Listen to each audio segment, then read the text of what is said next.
everybody, Gabby here, and welcome to today's episode of A Battle a Day. Please don't forget to subscribe to my YouTube channel or check me out on Twitch if you like this series.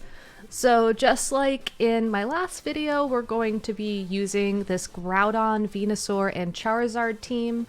I think it's a really neat team, and I want to build something along these lines when I start working on my team for this month.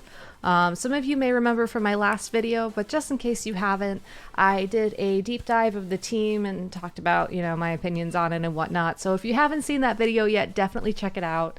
I've been really liking Weather in Series 8. I mean, I feel like I always like Weather, but in Series 8, having Groudon and Kyogre back for Weather in particular has honestly been really nice.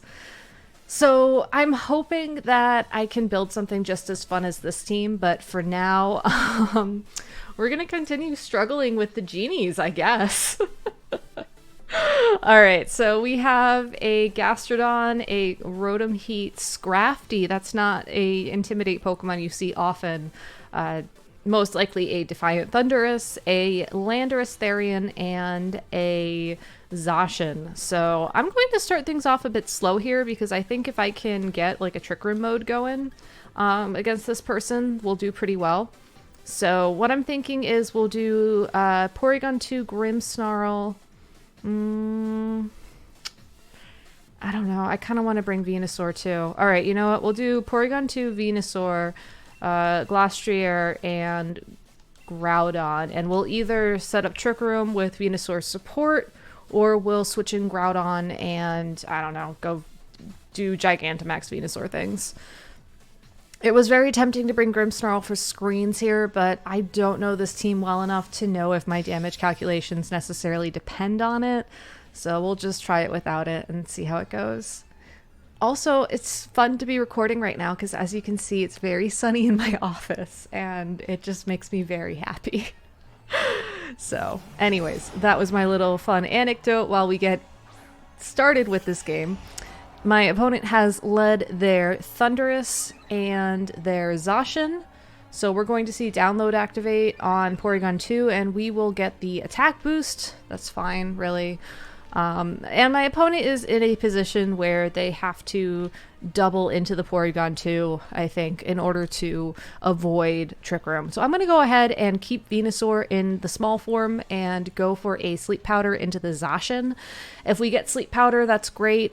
If my opponent doubles the Porygon 2, then that means we put the Zacian to sleep and we can go ahead and Dynamax the Venusaur next turn. I feel like this is the most flexible way to handle this lead. I know sometimes people will immediately pivot out Venusaur when they're running like Venusaur plus Trick Room Setter, but in this case, I think it's safe enough to leave Venusaur on the field. Because if my opponent attacks the Venusaur, then that's just like, something.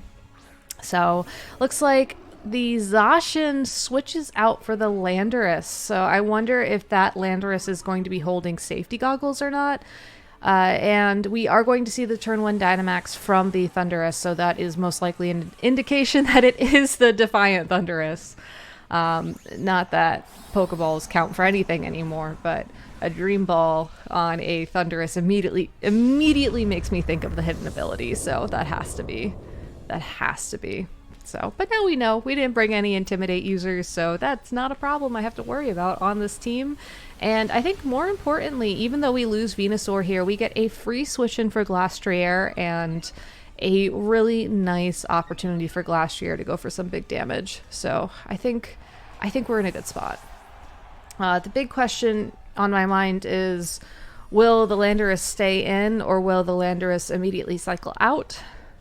I feel like there's more of an incentive to cycle out just because of the ability to intimidate my Glastrier one time.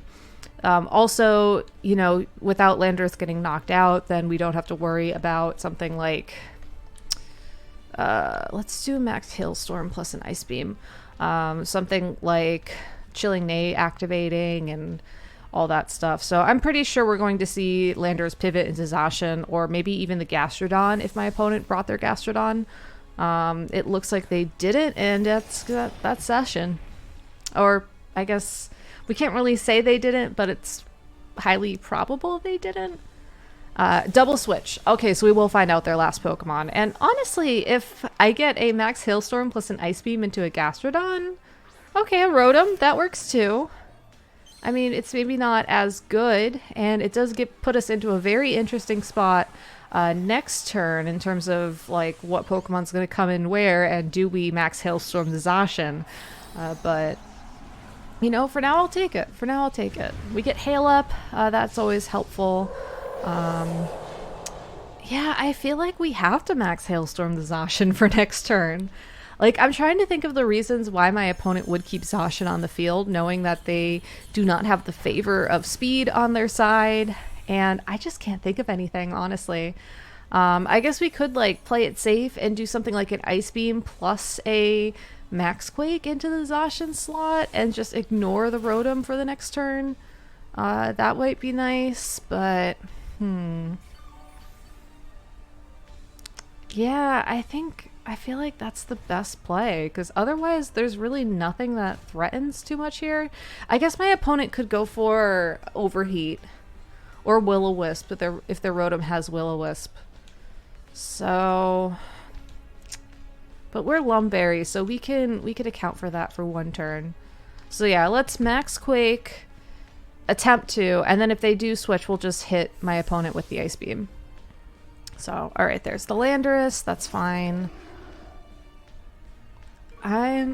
Okay, I guess they're going for the Behemoth Blade for the knockout onto the Glastrier. That's fine. I wonder if -1 Max Quake, if Zacian can take that. Yeah, I can pretty comfortably, actually. That's alright.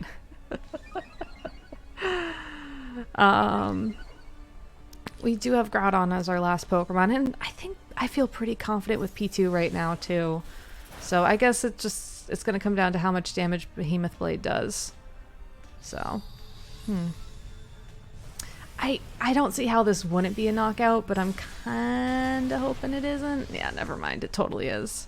Yeah, so that Intimidate Preservation there was a good call. And I think if I would have seen that coming a bit better, I probably would have fired the Ice Beam into the Rotom slot instead of the Zacian, but that's okay. Since we do have that opportunity to go for it now, and I feel like my opponent is going to be forced to rotate in Rotom in particular, given that I have Groudon. So I think there's only like one turn left of Trick Room as well, so it's possible my opponent might try and stall out the remainder of Trick Room. So actually, let me double check that, because if it's 2 turns, I feel pretty comfortable. Okay, it is 2 turns. Cool. So yeah, so because it's 2 turns left in Trick Room, we'll Ice Beam the Landorus and go for a Rock Slide here, or either Rock Slide or Fire Punch. You know what? Let's Fire Punch. I think Fire Punch is going to do more than Rock Slide and also accuracy stuff. I guess one reason to go for Rock Slide over Fire Punch here would be that the Landorus would... It's possible the Landorus might need a little bit of chip.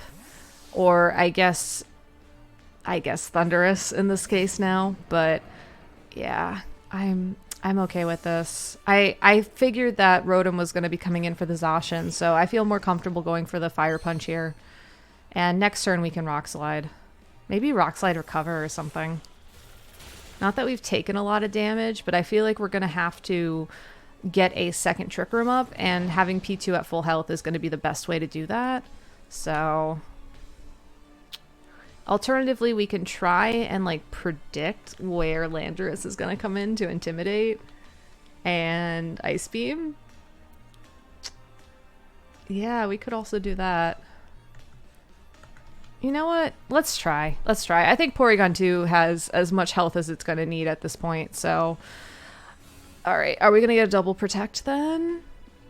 No double protect, so maybe we'll pick up the knockout on the Thundurus. That might actually be kind of nice. Though this also could be making the way for Zacian to come in with like a close combat or something onto the P2, which wouldn't be great either. But... I guess we'll see. My opponent's going to send in the Pokemon they think has the best shot of stopping Trick Room.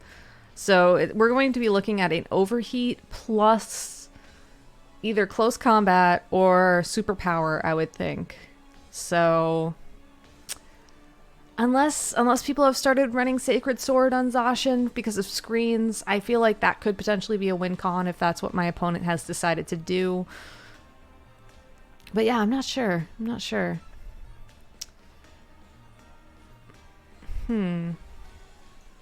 Alright. They went with Landorus. Okay. So, odds are, I think we keep Trick Room up.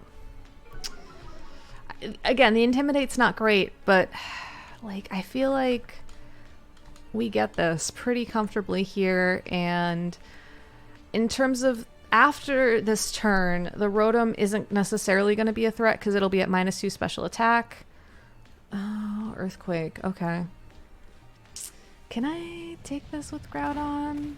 Yeah, okay. Yeah, we're fine. And there's the Overheat into the P2. I wonder if that means my opponent has no fighting type attacks, because that would also be an interesting development. Jesus, might just become P2 stall. Alright. So we're going to recover this next turn. And do I try and catch the Zacian on the switch? I think we do. I think we do. Even though my opponent will get the +2 special attack back on their Rotom. Oh, but they're not gonna... They're not gonna Earthquake into Zacian. And as far as we know, this Landorus could be like a choice item right now. I don't think it is. I feel like it's bulky enough that it's going to be... like Assault Vest or something, but... okay, we're just Intimidate cycling then. That's fine. Porygon 2 is my win con at this point, so that's fine. Honestly, it's fine. So, let's get you back to full health. Yep. I should have targeted the Landorus there. That would have been so hype. Alright, and we'll try attack. Actually...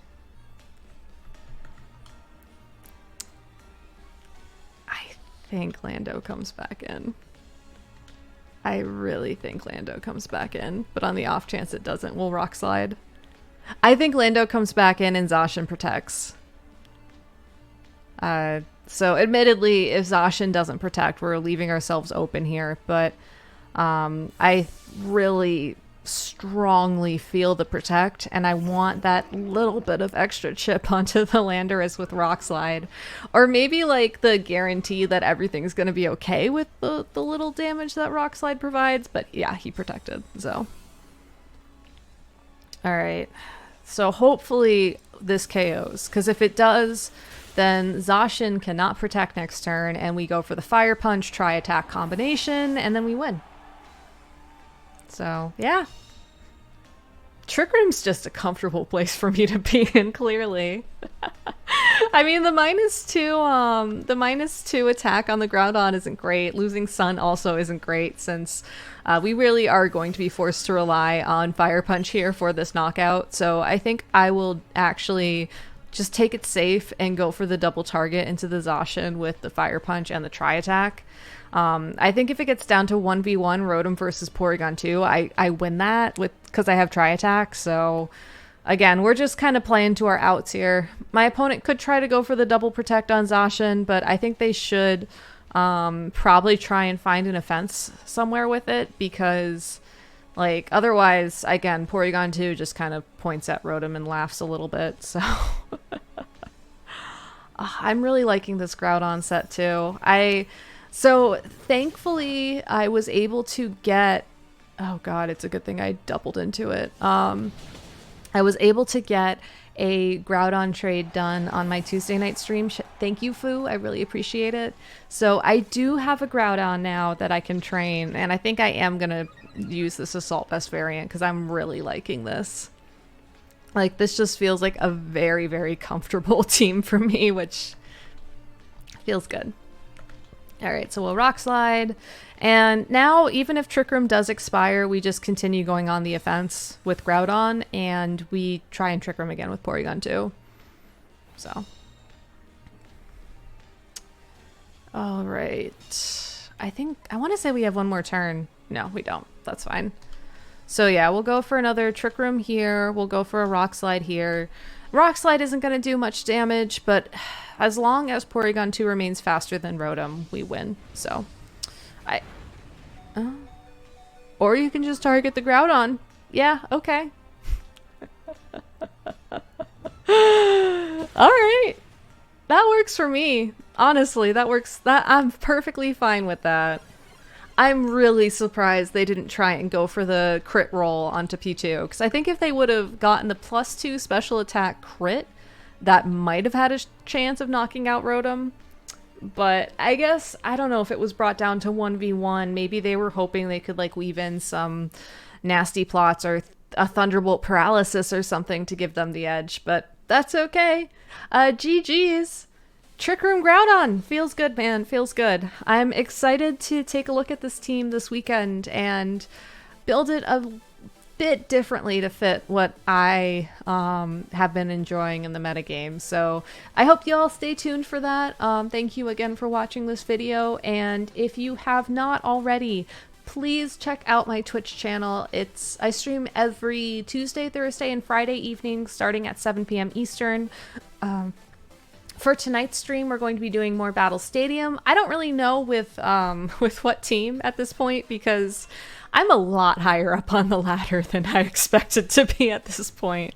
Like, I'm pretty sure, I'm going to refresh my rating real quick, but I'm pretty sure that win put us back into the 1800s.